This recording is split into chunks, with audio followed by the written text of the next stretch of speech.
بسم اللہ الرحمن الرحیم۔ السلام علیکم، آپ دیکھ رہے ہیں میرا یوٹیوب چینل لرننگ آف اسلام۔ آج ہم بات کریں گے حضرت ایوب علیہ السلام کے بارے میں۔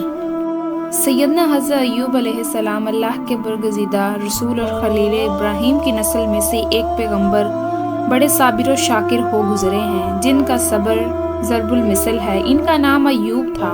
ایوب علیہ السلام نہایت دولت مند، صاحب و ثروت اور بڑے زمیندار تھے۔ دمشق شام کے نواحی علاقے بوسینیا میں ان کی ایک وسیع زرعی اراضی تھی۔ وافر مال و متاع اور مویشیوں کی کثرت نے انہیں علاقے کا سب سے بڑا اور با اثر زمیندار بنا دیا تھا۔ بڑے مالدار ہونے کے ساتھ ساتھ وہ بہت سخی اور دریا دل بھی تھے۔ غریبوں، مسکینوں اور بیواؤں پر خوب دل کھول کر خرچ کرتے، کوئی سوالی ان کے دروازے سے خالی ہاتھ نہیں لوٹتا۔ ایوب علیہ السلام بہت شاکر بھی تھے۔ وہ ان نعمتوں پر ہمیشہ اللہ تعالیٰ کا شکر ادا کرتے تھے۔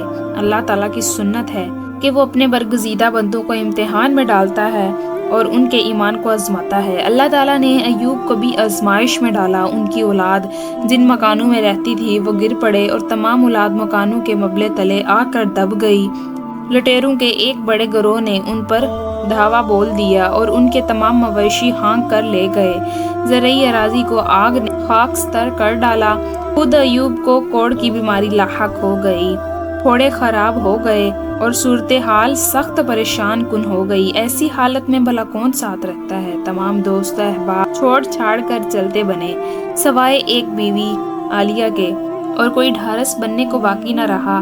دو ایک پرانے دوست البتہ کبھی کبھار دیکھنے آ جاتے۔ عالیہ بڑی اچھی خاتون تھی۔ وہ ایوب علیہ السلام کے اچھے دنوں کی ساتھی تھی۔ اس نے کہا، آسودہ حالی میں ان کے ساتھ ہی رہیں، اب ان پر کڑا وقت آیا ہے تو بھی ساتھ نبھاؤں گی۔ بستی کے لوگوں نے حضرت ایوب علیہ السلام کو بستی سے نکال دیا۔ عالیہ انہیں بستی کے باہر ایک خیمے میں لے آئیں۔ وہ ان کے نیچے راکھ بچھاتی اور انہیں ہر طرح سے آرام پہنچانے کی کوشش کرتی۔ رہائش کا مسئلہ تو کسی نہ کسی طرح حل ہو گیا، لیکن کھانے پینے کا بندوبست کیسے ہوتا؟ سیدنا ایوب علیہ السلام تو کام کاج کے قابل نہیں رہے تھے۔ بستی کے لوگ قریب نہیں بھٹکتے تھے، مدد کیا کرتے۔ عالیہ نے ہی کمر ہمت باندھی اور لوگوں کے گھر میں کام کاج کرنے لگی۔ وہ لوگوں کے لیے روٹیاں پکاتی، ان کے برتن مانجتی، دن ڈھلے جو روکھی سوکھی ملتی وہ لا کر سیدنا ایوب علیہ السلام کو پیش کرتی۔ غرض آزمائش کے 18 برس اس نے سیدنا ایوب علیہ السلام کی خدمت کی اور کبھی حرف شکایت زبان پر نہ لائی۔ خود سیدنا ایوب علیہ السلام کا صبر و شکر بھی دیدنی تھا۔ زبان مبارک ہمیشہ ذکر الہی سے تر رہتی۔ 18 برس کہنے کو تو 18 برس ہیں، لیکن جب چھیلنے پڑیں تو یہ بہت لمبی مدت بن جاتی ہے۔ آدمی بیمار ہو، بستر پر پڑا ہو تو چند گھڑیاں بھی کاٹے نہیں کٹتی۔ ایک مرتبہ عالیہ کہہ بیٹھی، میرے سرتاج، رب تعالیٰ سے دعا کیوں نہیں کرتے کہ وہ تکلیفیں دور کرے؟ آپ قدرے ناراض ہوئے اور بولے، آسودہ حالی میں 70 برس گزارے، اب 70 برس اسی حالت میں گزاروں تو حساب برابر ہو جائے گا۔ عالیہ یہ جواب پا کر بے حد پریشان ہوئی۔ ہم چپکی ہو رہی۔ ایک روز وہی دونوں دوست جو کبھی کبھار بھولے سے آیا کرتے تھے ملنے کو آئے۔ باتوں باتوں میں ایک نے دوسرے سے کہا کہ معلوم ہوتا ہے ایوب علیہ السلام نے کوئی بڑا گناہ کیا ہے جو اتنی کڑی سزا پا رہا ہے۔ سیدنا ایوب علیہ السلام نے 18 برس نہایت صبر و شکر سے گزارے تھے، ہر طرح کی جھلی گٹی سنی۔ یہ بات ایسی سخت تھی کہ برداشت نہیں کر پائے اور بے قرار ہو گئے۔ رب تعالیٰ کو پکارا۔ قرآن مجید میں ان کی دعا کا اس طرح ذکر کیا ہے، وَأَيُّوبَ إِذْ نَادَىٰ رَبَّهُ أَنِّي مَسَّنِيَ الضُّرُّ وَأَنتَ أَرْحَمُ الرَّاحِمِينَ۔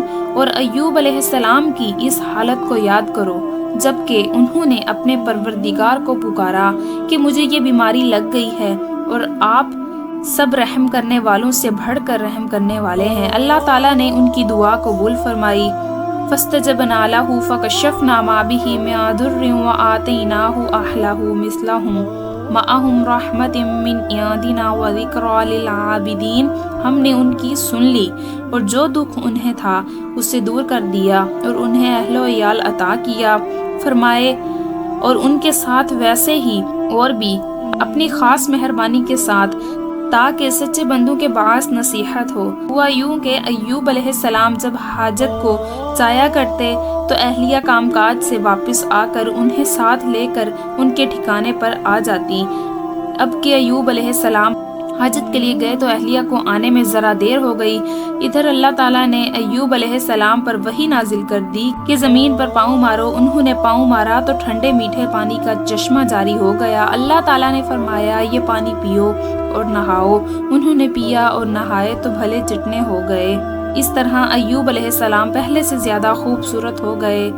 بدن دمکنے لگا، فرشتوں کے ذریعے پوشاک پہنائی گئی، سونے کی ٹڈیوں کی بارش ہوئی۔ پھر وہ ایک طرف ہو کر بیٹھ گئے۔ اہلیہ آئیں اور پہچان نہ پائیں، انہی سے پوچھنے لگی اے اللہ کے بندے، یہاں میرا شوہر ایوب نبی تھا، وہی بیمار سا، تم نے تو نہیں دیکھا؟ سیدنا ایوب علیہ السلام نے مسکرا کر کہا اللہ کی بندی میں ہی ایوب ہوں۔ وہ حیران ہو کر بولی مجھ دکھی عورت سے مذاق نہ کرو۔ بولے بھلا میں کیوں مذاق کرنے لگا؟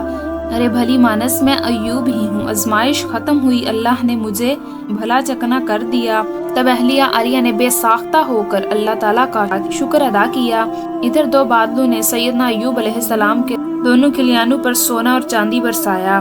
مال و متاع، اولاد، اراضی، مال مویشی، نوکر چاکر سب کچھ واپس مل گیا، وہ بھی دگنا ہو کر۔ اس کے بعد سیدنا ایوب علیہ السلام مزید 70 برس زندہ رہے اور دین ابراہیمی کی تبلیغ کرتے رہے۔ ایوب علیہ السلام رہتی دنیا تک ضرب المثل بن گیا۔